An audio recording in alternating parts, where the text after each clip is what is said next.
Olá, muito boa tarde. Obrigada por se juntar ao Jornal Económico nesta J Editors Talks, líderes da transição energética. Com o Green Deal europeu e os compromissos internacionais, as metas para alcançar a neutralidade carbónica e todas as pressões que se colocam ao setor energético, o mesmo atravessa uma fase de transformação interna e externa.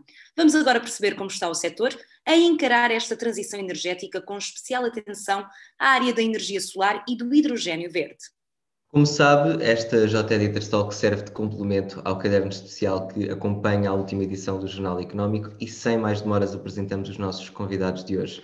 José Queiroz de Almeida, Chief Marketing Officer da CleanWatts, Duarte Ferreira, Business Development Director da EFASEC e o nosso convidado especial de hoje, José Roque, Consulting Energy Lead da UI Portugal. Sejam os três muito bem-vindos e obrigado desde já pela vossa disponibilidade e interesse em participar. José Queiroz de Almeida, eu começava por si, por lhe perguntar como é que perspectiva o crescimento da energia solar dentro das renováveis. Podem aqui estas comunidades de energia de que a CleanWatts fala, com a produção de energia local limpa, ser a aposta para esse crescimento? E também gostava de lhe perguntar se veio a pandemia de alguma forma colocar constrangimentos aos projetos que já estão em curso. Boa tarde, João. Muito obrigado. Obrigado pela pergunta. De facto, o Covid veio, no fundo, acelerar um conjunto de tendências gerais importantes, sobretudo uma que referiu, que é a luta contra as alterações climatéricas, mas sem esquecer outra também muito importante, que é a luta contra a pobreza energética. São duas coisas que no domínio da Covid se tornaram ainda muito mais claras e, felizmente, acho que criaram a urgência para atuar. E o que nós temos visto a ver na Europa, nos Estados Unidos, as políticas estão a acelerar muito rapidamente e todas elas apontam em dois sentidos muito claros: eficiência energética e renováveis. Mas tem que ser um investimento muito diferente daquilo que tem feito até agora. Um investimento que tem sido, sobretudo, feito ao nível das grandes empresas de energia. Vários estudos apontam que nós precisamos de uma escala e uma rapidez que só são possíveis se for ao nível das comunidades e das pessoas individualmente que possam adotar essas tecnologias. Portanto, a CleanWatts traz uma solução disruptiva no mercado, mas que está a expandir-se por todo o mundo. Podemos ver na Europa e nos Estados Unidos o tema das comunidades de energia, da energia local, está mais presente. E porquê? Porque é onde os benefícios da energia limpa e mais barata que a energia normal é possível entregar aos clientes e mudar completamente o paradigma que nós temos tido até agora. Não é uma questão do paradigma estar errado ou não, é que atualmente a tecnologia permite isso. E felizmente empresas como a CleanWatts, e a CleanWatts quer ser um líder neste mercado, pode permitir aos clientes beneficiarem de terem esta energia produzida localmente, com apoio das comunidades locais, mas com uma grande vantagem que é serem uma energia mais barata que a própria rede. Obviamente que é um momento bastante excitante, tal como aconteceram noutros setores recentes, como a lembrar da Uber ou do Airbnb, em que de facto a tecnologia permite mudar de paradigma e esse paradigma tem valor quando tem benefícios para a comunidade. Nós acreditamos muito que é possível melhorar a luta contra a pobreza energética, a luta contra as alterações climatéricas, se formos capazes de integrar às comunidades, empresas, clientes residenciais, energia limpa e mais barata e com um apoio social, que é também uma componente muito importante da proposta de valor da CleanWatts. Muito obrigada, José Queiroz de Almeida. Pergunto agora ao Duarte Ferreira, relativamente ao Green Deal europeu e ao Acordo para a Lei do Clima, entre o Parlamento Europeu e a presidência portuguesa do Conselho da União Europeia, que peso terão na alavancagem do setor energético pós-pandemia e na afirmação do solar como prioridade? Bom dia a todos. Antes de mais, agradecer o convite em nome da EFASEC e do grupo ao Jornal Económico por esta participação neste painel. Ora bem, nós vemos que os vários países europeus, nesta fase final de pandemia, assim esperemos todos, começam a publicar os seus planos de resiliência, de recuperação e de resiliência, e de facto o solar é uma prioridade e deverá ser, em linha com o Acordo de Paris, em linha com os vários, enfim, com a agenda climática que se impõe e que nos impôs também a pandemia, deverá ser um pilar fundamental na recuperação da nossa economia, dos nossos sistemas solares, dos nossos sistemas de rede de energia.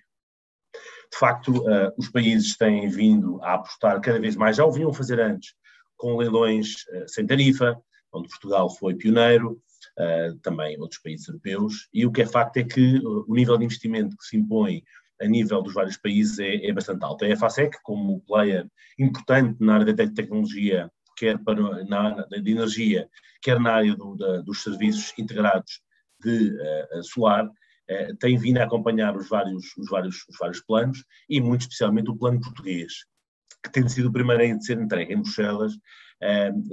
Enfim, tem um nível de investimento absolutamente avassalador, uma oportunidade única para o país, com mais de 600 milhões, 1.000 milhões de euros de investimento a nível europeu, e o nosso, portanto, depois terá uma parte disso. Nos vários pilares, se nós analisarmos de forma muito, muito detalhada os vários pilares que o nosso governo entregou, o plano energético a nível solar passa por todas as variáveis de investimento que estão consideradas, seja ao nível da rede de transportes, seja ao nível da rede residencial, seja ao nível de reabilitação de edifícios, seja ao nível das comunidades de autoconsumo, as famosas UPPs agora muito em voga, e as UPACs. Portugal começa a marcar pontos e tem um nível de investimento absolutamente inovidável nesta fase. Quero isto, portanto, também dizer, na nossa ótica, as oportunidades serão muitas, e é importante que haja uma capacidade do país de implementar aquilo a que se propõe, porque muitas vezes os recursos existem, quer públicos, quer recursos privados, e o solar hoje em dia é uma variável muito estudada, muito maturada, e, portanto, permite também grandes possibilidades de investimento privado, e acreditamos que as oportunidades que já estão, mesmo em tempos de pandemia, são grandes. Se nós atentarmos no número de ligações à rede e no número de projetos anunciados a nível de utility scale solar, são bastante altas a nível de Portugal, e agora também chegamos um bocadinho ao autoconsumo com as comunidades mais pequenas, comunidades energéticas a nível urbano, a nível da rua, a nível do município, com projetos também de integração solar nas várias variáveis que nós vamos ter. Nós na EFASEC apraz-nos registrar também a questão do armazenamento, e do armazenamento, que começa também a ser uma aposta cá em Portugal, e isso é importante, com a maturação da tecnologia de storage que vai acontecendo, onde a EFASEC também tem, enfim, algumas cartas para mostrar. E por último, uma questão que eu gostava de salientar, ou seja, dizendo que sim, solar vai ser uma prioridade, sim, solar será uma variável de recuperação da nossa economia, mas também solar em integração com outras tecnologias. E aqui destacaria claramente a tecnologia na área da mobilidade sustentável e da mobilidade elétrica, onde começamos a ter algumas formas de entrega de carga alimentadas por redes solares, os chamados eletro-hubs, neste caso hubs que são alimentados por energia solar fotovoltaica, e isso é algo que se começa a ver nos outros países, mas também cá em Portugal. E portanto acredito que solar será de facto uma variável importante, respondendo à sua pergunta de forma clara, e basta analisar aliás o PRR para que isso seja uma realidade. Muito obrigado, Duarte. José Roque, já se falou aqui em Portugal, e temos falado no Jornal Económico, de um leilão para o hidrogênio verde. Que pormenores são conhecidos deste projeto, e pergunto-lhe se acredita que o projeto de exportação de hidrogênio verde é viável e que faz sentido este projeto de tornar Sines no polo nacional do hidrogênio verde. Muito boa tarde a todos, muito obrigado ao Jornal Económico por este convite. João, os detalhes do leilão de hidrogênio verde não são totalmente conhecidos. Uma versão inicial do Plano Nacional de Hidrogênio referia que pudesse ser direcionado aos produtores, mas neste momento espera-se que seja direcionado aos consumidores de hidrogênio. Portanto, grandes indústrias, grandes consumidores desse hidrogênio verde. E porquê é que esperamos isto? Porque, no fundo, também está em linha com as mais recentes declarações do Sr. Secretário de Estado de Energia e também com o que vemos em outros mercados. Porque a parte da produção do hidrogênio verde é parte da equação, mas, no fundo, a procura é a outra parte, naturalmente. Essa procura também precisa de ser fomentada e achamos que este leilão virá precisamente fazer isso e introduzir novos players no ecossistema do hidrogênio verde para que possam ter acesso, então, a esse mesmo hidrogênio verde. Portanto, fomentando uma oferta e uma procura do mesmo. Pegando no tema do polo de Sines, portanto, Também pegando aqui nas palavras do José Queiroz e do Duarte Ferreira, ou seja, o que se espera é que esta indústria do hidrogênio verde siga o mesmo caminho, no fundo, que tenha seguido do solar fotovoltaico. Ou seja, há 10 anos atrás, ou seja, nos últimos 10 anos, para pôr de outra maneira, o custo de solar fotovoltaico diminuiu mais de 80%. Portanto, uma indústria que inicialmente nasceu também a precisar de subsídios e a precisar de apoio, hoje em dia já tem um modelo totalmente comercial, virado para o mercado, concorrencial. E é isso que se espera também para o hidrogênio verde. Neste momento existem desafios de algumas diferenças ainda significativas no preço da produção no mesmo, precisamente quando comparadas com outras fontes energéticas ou com o hidrogênio cinzento ou azul, como é mencionado, quando é produzido de fontes não renováveis, ou quando se captura o CO2 emitido pela sua produção. Mas esta é claramente a evolução e esta é claramente o que vemos, o momentum no mercado, todos os anúncios de investimento, um pouco por todo o globo. Pegando nisso e olhando aqui para o caso da Europa especificamente, grandes anúncios como o do Porto de Roterdão, que quer ser o hub europeu do hidrogênio verde e que, no fundo, a aproximação de um possível polo de Sines está diretamente relacionado com isto, com já quase um compromisso de compra deste hidrogênio verde. E olhando especificamente para o polo de Sines, o que é que nós temos? Então, temos um porto de águas profundas, o que nos permitirá depois exportar por via marítima esse hidrogênio verde. Temos acesso à água, naturalmente. Temos acesso a uma rede de distribuição de gás onde podemos depois injetar também o hidrogênio verde. E temos também um complexo, que é a refinaria da Galp, onde temos um grande consumidor energético. Portanto, temos todo um conjunto de condições que se alinham para, no fundo, para fazer o tique em todas as caixas do que é um cluster energético. Depois, o seu sucesso dependerá de muitos detalhes do projeto, sendo que o que é mais relevante aqui é este foco de exportação. E quando falamos em exportação, falamos em competitividade. Portanto, dado que estamos a falar de uma commodity, o preço será fulcral e crítico para termos essa tração no mercado europeu e no mercado mundial. Muito obrigada, José Roque. Dirijo-me agora ao José Queiroz de Almeida e pergunto-lhe se é possível ter energia limpa mais barata do que a energia da rede e ainda que soluções existem em alternativa, por exemplo, às empresas tradicionais de fornecimento de energia. Sim, e a resposta que penso que os portugueses, as empresas e as pessoas particulares precisam de saber que há uma solução, e é uma solução que vem alterar o mito que até ao momento que era que a energia verde teria que ser mais cara do que a energia dita normal, ou a energia que é responsável por emissões de CO2. Felizmente em Portugal cada vez menos, mas ainda assim responsável por emissões de CO2.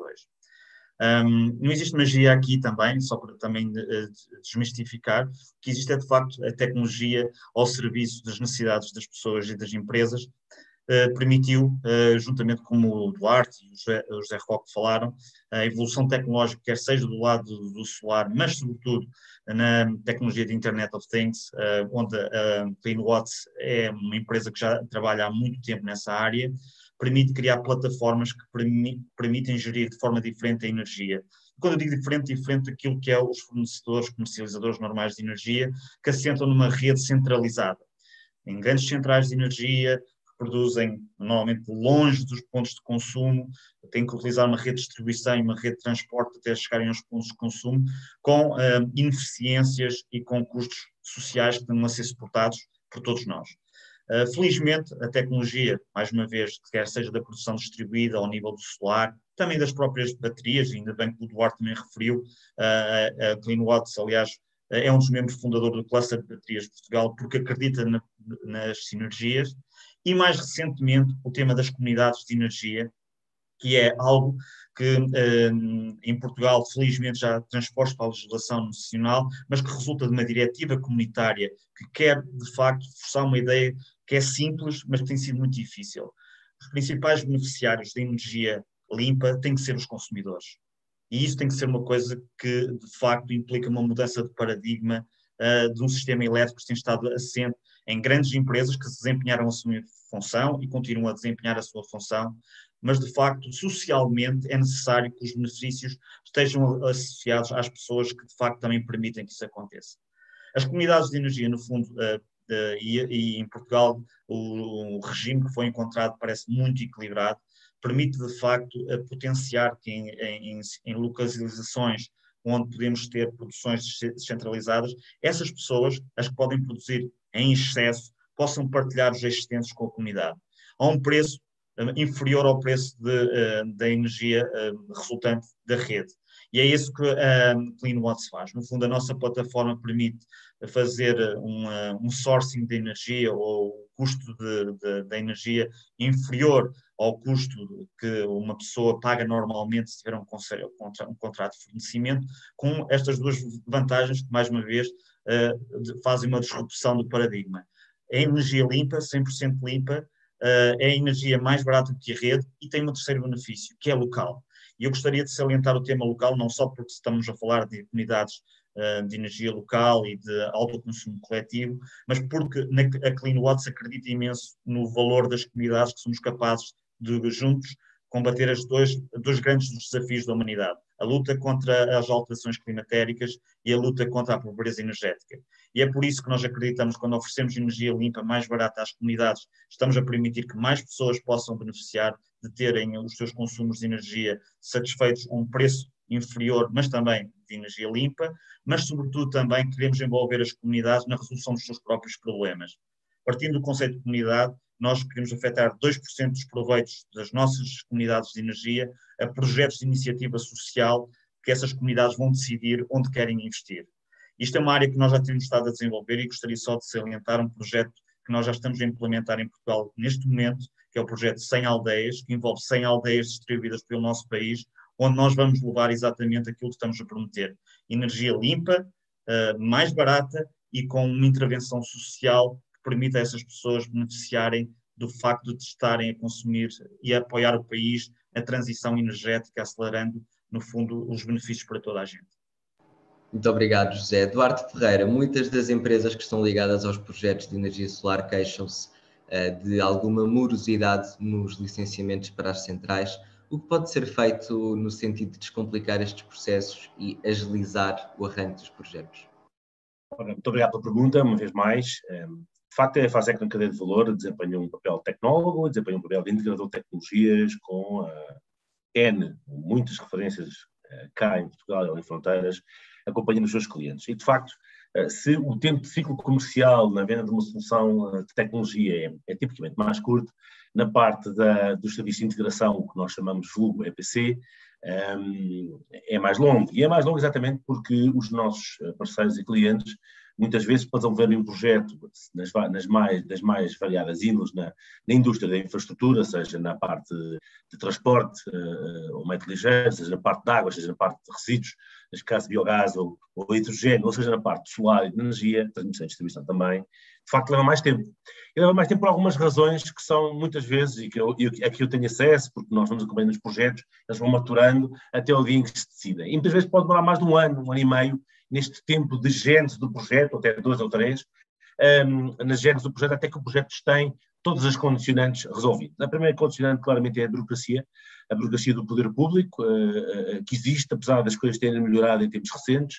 O que é certo é que existe ainda alguma burocracia ao nível local, ao nível dos municípios, falando de Portugal, mas também falando dos outros países. Nós não estamos atrás à escala europeia, e creio que se o plano o PRR, o nosso plano de resiliência e recuperação, quer apostar na digitalização de processos, aqui tem uma boa oportunidade para que também exista aqui uma certa rapidez. Eu não vou chamar Via Verde, para não fazer publicidade aqui a uma outra marca tão conhecida de Portugal, mas creio que esta agilização e digitalização de processos pode ser uma primeira barreira a ser acelerada para ser eliminada.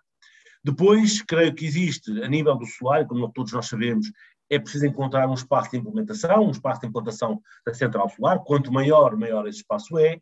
e nós encontramos muitas vezes, não só em Portugal como em outros países, a questão do latifúndio e do minifúndio. Tudo isto está um bocadinho interligado, e aqui a questão do emparcelamento ou não emparcelamento das propriedades em Portugal, como sabemos, a nossa rede rústica, dos prédios rústicos em Portugal, é bastante, em algumas zonas do país, é bastante latifundiária, noutras zonas é mais minifundiária, e isso, quanto mais minifundiária é, mais difícil é conseguir garantir os acordos dos nossos developers, ou seja, os IPPs privados que desenvolvem os projetos solares, para conseguirem garantir a área. A área é essa que tem que ser contígua, tipicamente, para não termos uma disfuncionalidade de implementação de projeto, mas também ter os acordos com os proprietários, sejam eles através de compra, sejam eles através de aluguer de espaço.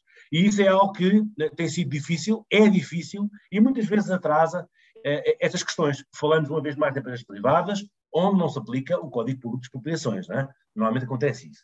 Bom, por último, eu creio que é importante também garantir uma certa capacidade local de haver uma série de empresas que conseguem montar, enfim, um parque solar, agora falamos mais em uma escala maior, de forma expedita e com capilaridade local, seja a nível do país, nas suas várias zonas, seja a nível internacional. E muitas vezes isso não acontece, ou seja, acabamos por ter algumas cadeias de valor, seja de tecnologia, seja de serviço de integração, que não estão bem ancoradas na geografia de destino onde nós estamos a operar. É por isso que a FASEC tem, por exemplo, uma estratégia muito enfocada de o fazer. Eu diria que estas são as 3 dificuldades que os nossos parceiros e clientes mais enfrentam, e isso, se resolvido, detonar e acelerará garantidamente a implantação de projetos solares. Há um tema aqui na questão do autoconsumo e do consumo, enfim, das comunidades pequenas de energia.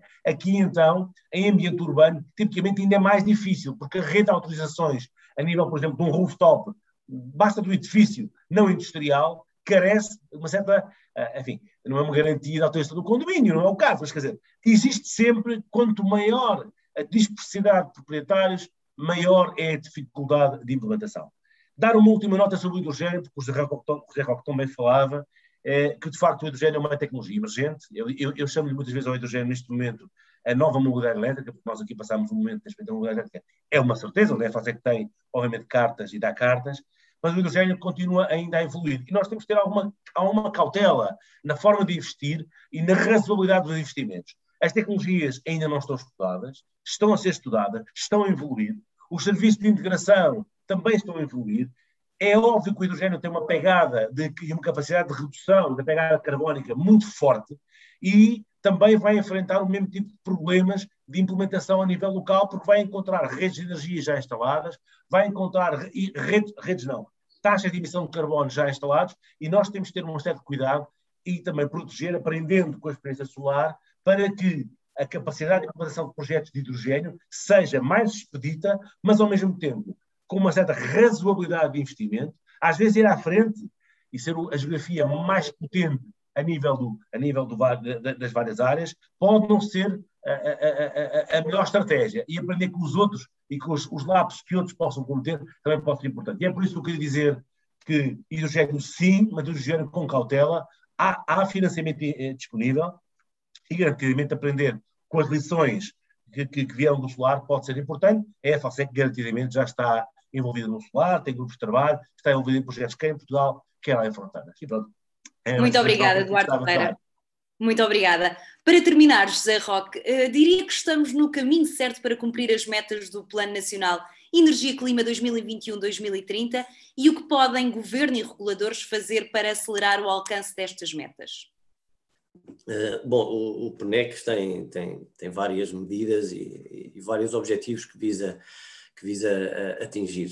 No geral, temos, como país, percorrido um caminho no sentido de atingir essas metas, portanto, a evolução tem sido positiva.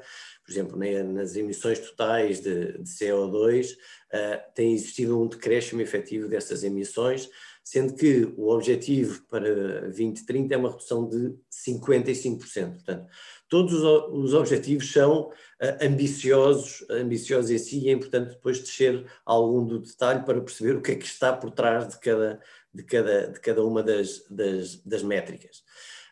Por exemplo, o consumo de energia primário é também suposto, ou espera-se, que seja reduzido em 35% até 2030.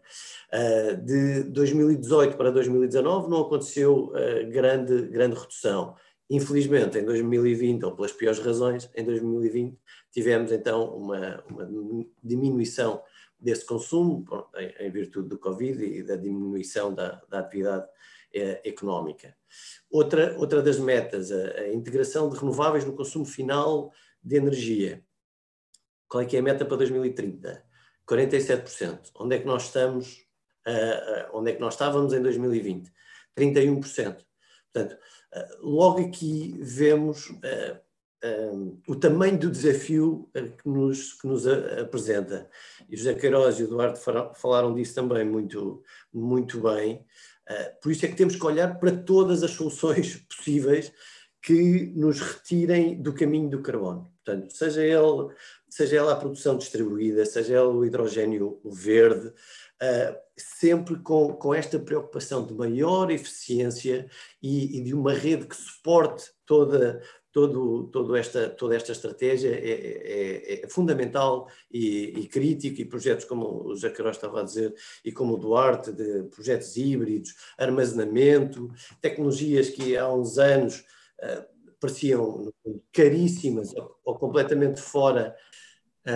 Portanto, temos que olhar efetivamente para todos os mecanismos, fontes energéticas, políticas e mecanismos à nossa disposição para conseguir atingir estas metas que, como tinha referido, são bastante ambiciosas.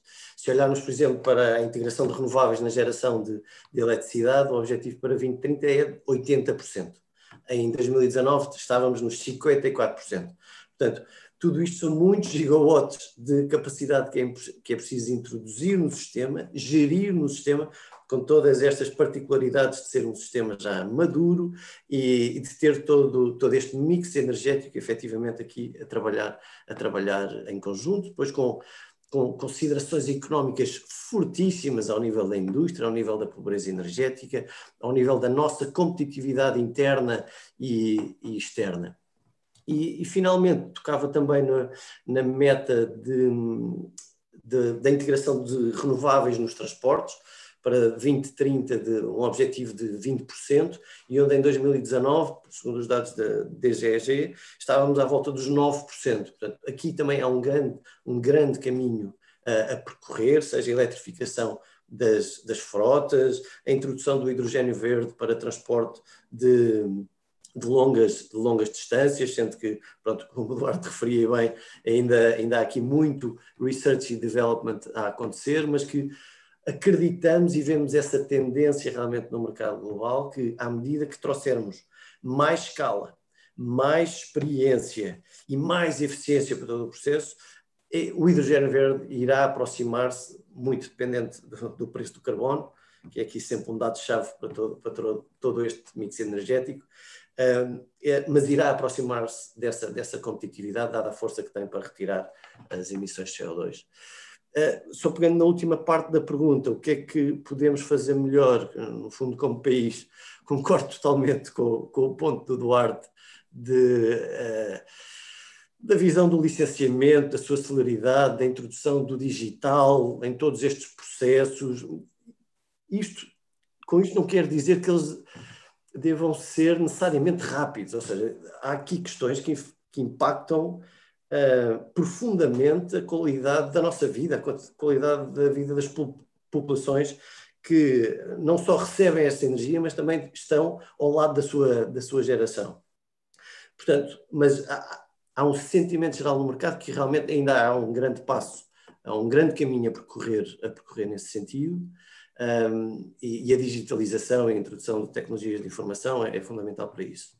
O segundo ponto, diria que é realmente esta capacidade de ter uma rede elétrica, neste caso, que absorva e gira todos estes fluxos de energia. Portanto, a rede foi criada com sentido unidirecional, gerar energia e dispará-la até a nossa casa, e nós estamos tudo menos habituados do que seja chegar a casa, carregar no interruptor e a luz não aparecer, ou ir a um posto de abastecimento e não ter também combustível.